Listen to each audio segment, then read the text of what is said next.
aku mendengar lagu sajak Indonesia. Jikalau aku melihat sawah-sawah yang menguning menghijau, aku tidak melihat lagi batang-batang padi yang menguning menghijau. Aku melihat Indonesia. Jikalau aku melihat gunung-gunung, Gunung Merapi, Gunung Semeru, Gunung Merbabu, Gunung Tangkuban Perahu, Gunung Kelebek, dan gunung-gunung yang lain, aku melihat Indonesia. Jikalau aku mendengarkan lagu-lagu yang merdu dari Batak, bukan lagi lagu Batak yang kudengarkan, aku mendengarkan Indonesia. Jikalau aku mendengarkan Tangkur Palaran, bukan lagi Tangkur Palaran yang kudengarkan, aku mendengar Indonesia. Jikalau aku mendengarkan lagu Olesio dari Maluku, bukan lagi aku mendengarkan lagu Olesio, aku mendengarkan Indonesia. Jikalau aku mendengarkan burung perkutut menyanyi di pohon ditiup angin yang sepoi-sepoi, bukan lagi aku mendengarkan burung perkutut, aku mendengarkan Indonesia. Jikalau aku menghirup udara ini, aku tidak lagi menghirup udara, aku menghirup Indonesia. Jikalau aku melihat wajah anak-anak di desa-desa dengan mata yang bersinar-sinar, Pak Merdeka, Pak Merdeka, Pak Merdeka, aku bukan lagi melihat mata manusia, aku melihat Indonesia. Ini adalah puisi dari buku Bung Karno dan Pemuda. Dari puisi yang saya sampaikan tadi, di sini ada pertanyaan pemantik. Bagaimana sih perasaan Bapak Ibu setelah mendengarkan puisi Aku Melihat Indonesia? Apa yang bergelora dalam darah Bapak dan Ibu? Kemudian di sini ada pertanyaan. Pertanyaan yang akan merujuk ke visi-visi ya, yang visi yang berpihak kepada murid. Nah, dari pertanyaan-pertanyaan ini nanti akan kita rumuskan visi yang adaptif dan berpihak kepada murid. Ketika ada pertanyaan, kita memimpikan murid yang seperti apa? Kita memimpikan murid yang seperti apa? Misalnya, kita memimpikan murid yang religius, yang berakhlakul karimah, murid yang mandiri, dan lain sebagainya. Itu adalah impian-impian kita. Kemudian pertanyaan yang kedua, kita percaya bahwa murid itu adalah unik. Murid itu memiliki cita-cita yang berbeda. Antara satu dengan yang lainnya itu tidak sama. Kemudian pertanyaan yang ketiga, di sekolah kita mengutamakan apa? Pastinya di sekolah kita mengutamakan pendidikan karakter. Baik, saya tampilkan visi sekolah SMP PGRI Depok Jawa Tengah. Jadi di SMP PGRI Depok Jawa Tengah itu semua guru dan siswa itu tidak hanya menghafal tetapi juga memahami visi sekolah. Karena sebelum masuk ke dalam kelas membacakan doa serta visi. Ya, ini adalah kegiatan membacakan doa dan visi SMP PGRI Depok Jawa Tengah. Kemudian yang ketiga itu menyanyikan lagu Selamat Pagi.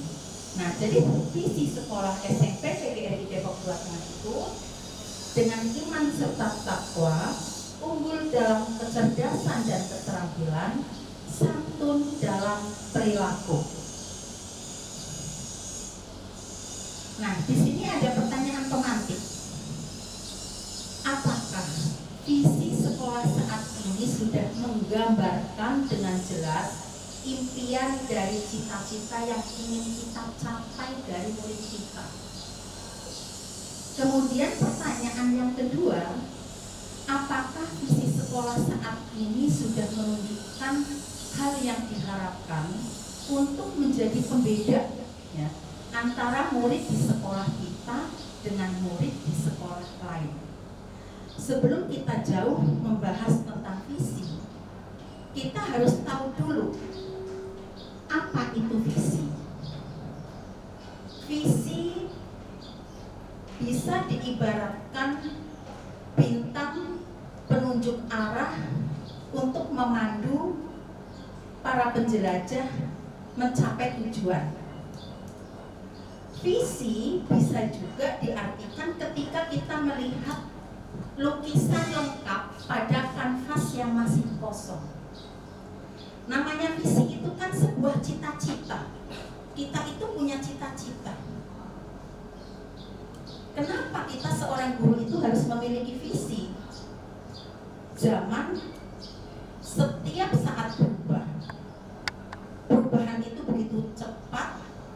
Begitu juga di dunia pendidikan.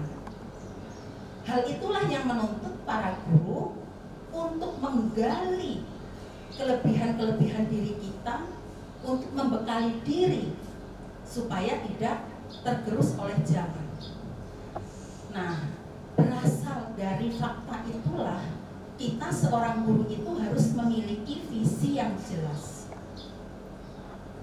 Visi adalah representasi visual kita akan masa depan. Iya, impian kita memimpikan murid yang kayak apa. Visi merupakan pandangan atau wawasan ke depan yang dijadikan cita-cita, inspirasi, motivasi pada masa yang akan datang. Itu namanya visi. Nah, ketika kita merumuskan visi, satu yang harus kita pegang, yaitu kita harus membuat visi yang berpihak pada murid. Karena apa? Murid adalah objek apa yang akan atau apa yang ingin kita cita-citakan. Nah, berbicara tentang berpihak kepada murid, tak lepas dari intisari pemikiran Ki Hajar Dewantara tentang pendidikan, bahwa Ki Hajar Dewantara itu menjelaskan tujuan pendidikan itu menuntun segala kodrat yang ada pada anak-anak agar mereka dapat mencapai keselamatan dan kebahagiaan yang setinggi-tingginya, baik sebagai manusia maupun sebagai anggota masyarakat.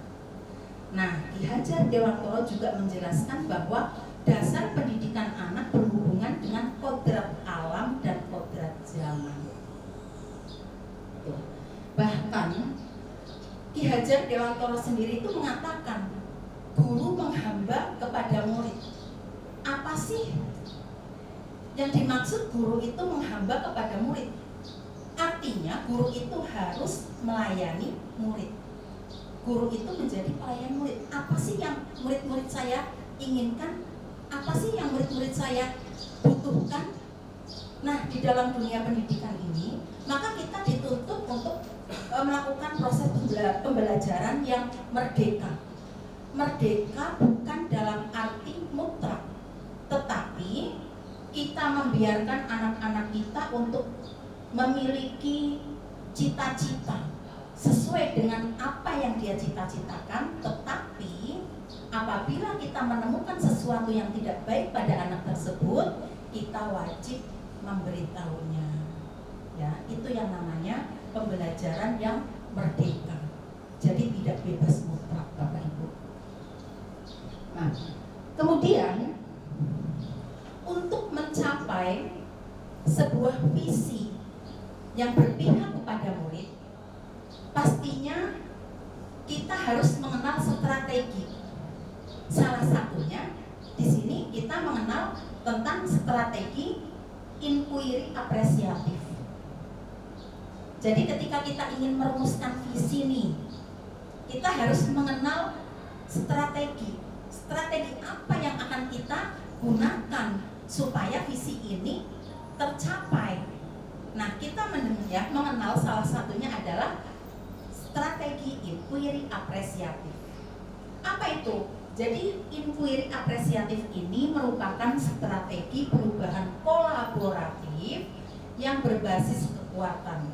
Pendekatan inquiry apresiatif ini dapat dimulai dengan mengidentifikasi hal-hal baik yang telah ada di sekolah, mencari cara mempertahankan dan bagaimana cara meningkatkannya. Ya. Kemudian dari strategi inquiry apresiatif ini kita menggunakan langkah-langkah bagja. Apa itu langkah-langkah bagja? Nah, bagja B-nya itu terdiri dari buat pertanyaan, A-nya ambil pelajaran, G-nya gali mimpi, J-nya jabarkan rencana, dan A-nya atur eksekusi. Visi yang ada di sekolah kita itu sudah sangat baik, Bapak Ibu.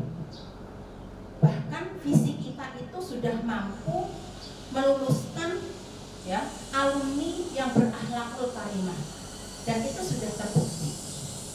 Tetapi di sini saya ingin merefleksi Bapak Ibu, apakah selama ini visi yang kita gunakan itu sudah berpihak kepada peserta didik atau belum, gitu ya. Nah, ini adalah langkah-langkah bagja. Di sini saya membuat prakarsa perubahan